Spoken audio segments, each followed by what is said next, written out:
Meditação faz bem para a saúde segundo a ciência? Naruhodo. Podcast.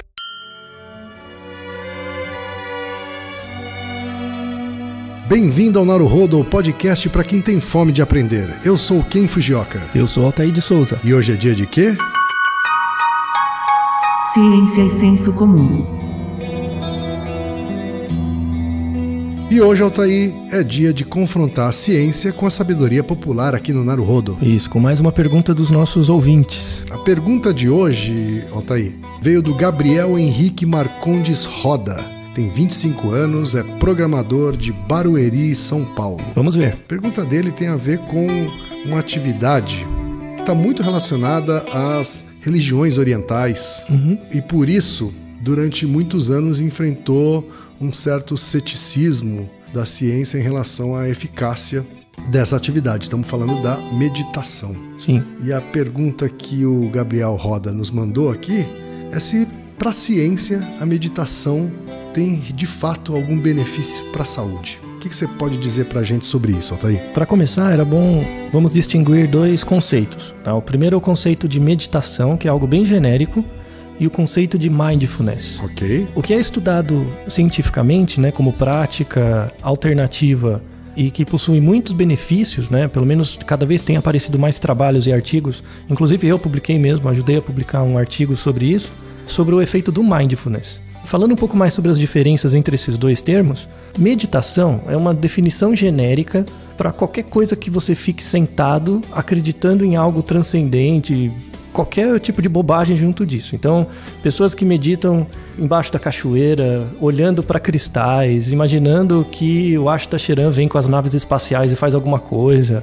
Esse é todo tipo de baboseira que incorpora a meditação. O mindfulness, né, que é de fato um comportamento, né, um treinamento que você pode fazer com você mesmo, ele possui indicações muito interessantes e ele é descolado de toda essa parte ideológica, tá? Então, você não precisa ter religião nenhuma para fazer, você não precisa... É um comportamento. Você não precisa também acreditar. Isso, ele independe de crença, ele não é uma crença. Por exemplo, você não precisa acreditar que correr ou andar todo dia faz bem, porque inerentemente esse comportamento faz bem. Entendeu? O mindfulness tem esse princípio. O comportamento de mindfulness ele é desagregado de qualquer outra prática associativa com isso que você tenha. Explicando melhor o que é o mindfulness, né? E isso tem eficácia comprovada para algumas coisas, que depois no final eu vou falar o que especificamente pode ser utilizado. O mindfulness ele é um programa de treino, ele é um treinamento comportamental bem simples.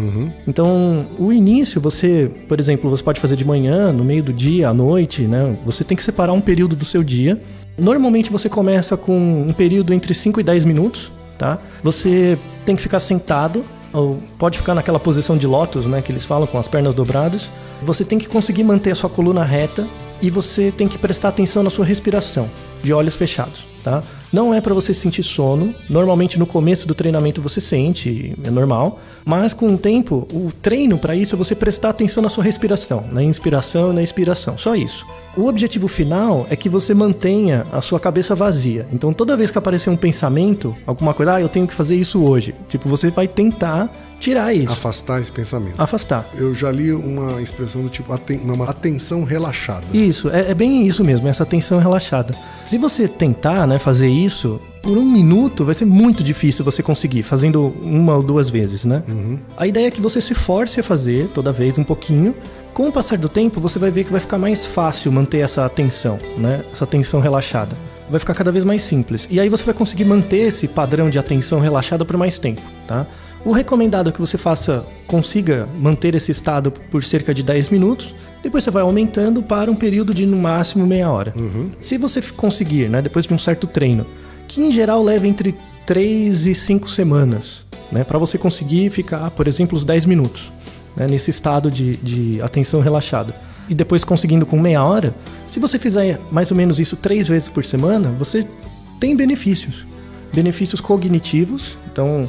Tem trabalhos que mostram, por exemplo, o trabalho que eu ajudei com um grupo na Unifesp, né, que a gente escreveu junto, com o Marcelo e a Helena Chu, entre outros colaboradores, é um trabalho que mostrou o efeito do mindfulness para atenuar sintomas da menopausa. Esse programa foi uma prática alternativa oferecida para as mulheres na menopausa e o treinamento delas em Mindfulness reduziu os sintomas de menopausa, né? Você pode ficar mais calmo, tem benefícios para reduzir a ansiedade, por exemplo, esse treinamento de Mindfulness, né? Para melhorar, por exemplo, capacidade cognitiva, essas coisas não tem trabalhos que mostram isso, tá? Então, na verdade, você fica mais autocentrado, você presta atenção mais no seu estado interno e isso te dá um pouco mais de autocontrole. E tem benefícios isso. Você fica mais concentrado. Você presta atenção mais na atividade do seu corpo. Eu sei que é pouco comum, né? Normalmente as pessoas no dia a dia, na correria, não prestam atenção nisso. Vamos aproveitar agora para você fazer esse exercício. Quem estiver ouvindo a gente, para um segundo, diminui um pouco o volume, tenta ficar em silêncio e prestar atenção na batida do seu coração, tá? Vê se a batida do seu coração está batendo muito rápido ou muito devagar em relação ao que você acha que o seu coração deveria bater. Dá uma pausa, então, agora no programa. Isso, faz uma pausa de 30 segundos. 30 segundos. 30 segundos observando a sua respiração e o batimento do seu coração. Depois liga de você novo. volta. Já de volta. Tá voltou. De volta. Pronto. Agora que você voltou, provavelmente talvez você tenha, né, sentido o seu coração no mesmo ritmo, mais rápido ou mais devagar. Se o seu coração estava batendo num ritmo mais rápido do que você achava que ele deveria bater, por que será? Será que você está se sentindo preocupado? Será que você está ouvindo esse podcast no meio de um táxi com um monte de coisas acontecendo? Será que você está preocupado com alguma coisa? Então, por exemplo, o Mindfulness ele te dá essa autopercepção contínua. Sabe? Você perceber que o seu corpo está num ritmo um pouquinho diferente da sua percepção do seu corpo. Tá? E de novo, não tem nada de transcendente nisso, é só um treino de autocontrole, que tem muitos benefícios. Inclusive agradeço a pergunta do nosso ouvinte, porque é um tema importante, assim, eu recomendo que as pessoas façam, treinem, não é fácil, demora um pouco para você ganhar uma certa regularidade e perceber os benefícios, mas é algo que é bem interessante. Eu dou um exemplo, né, eu pratico judô já há muitos anos, e no judô você tem, né, o mokuso, né, que não é exatamente igual ao Mindfulness, mas é um treino de, quando você está muito cansado, você fecha os olhos e respira um pouco, né, para recobrar.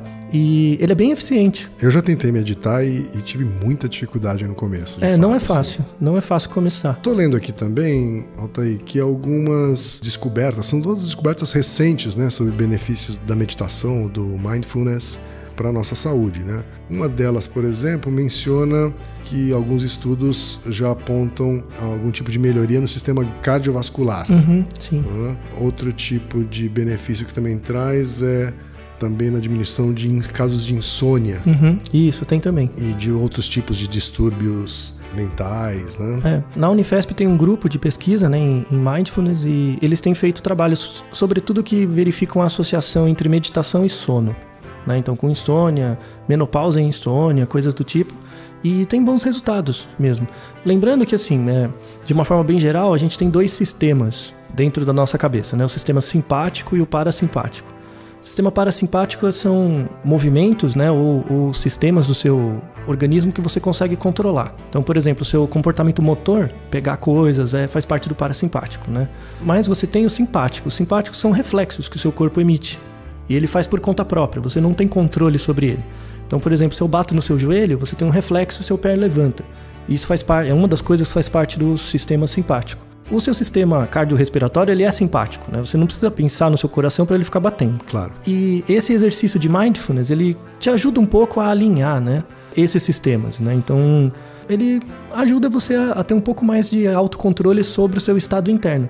Lembrando que até uma discussão que eu e o Ken a gente teve outro dia, que a gente não pode esquecer que essa divisão entre corpo e mente não existe, sabe? É uma diferença puramente didática que as pessoas acreditam como sendo verdadeira. Você é seu cérebro, né? Você é o seu corpo. E seu cérebro é corpo, o seu corpo também é a cabeça, enfim. Isso. A gente costuma separar as duas coisas. Exato. Né? Assim, o corpo tá bem, mas a cabeça não tá legal. Na verdade, se a cabeça não tá legal, o corpo não tá legal. Exato. Porque a cabeça é corpo também. Exato. Isso não existe, essa diferença não existe. E aí o Mindfulness, ele é uma área de pesquisa muito interessante porque ele parte de um pressuposto monista, que pressupõe que o homem é uma coisa só, não tem diferença entre corpo e mente. Que combina bastante com filosofias orientais também. Né? A unicidade, né? A coisa do...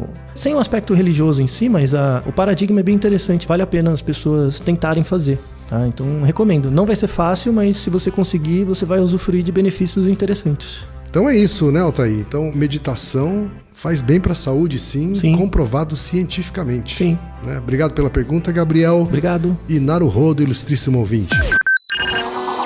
E lembre-se, aqui no Naruhodo, quem faz a pauta é você. Você discorda do que ouviu, tem alguma pergunta, quer compartilhar alguma curiosidade, quer lançar algum desafio?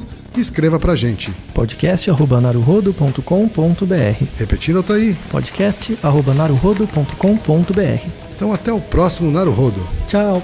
Domo arigatou. Naruhodo. Esse podcast é apresentado por b9.com.br.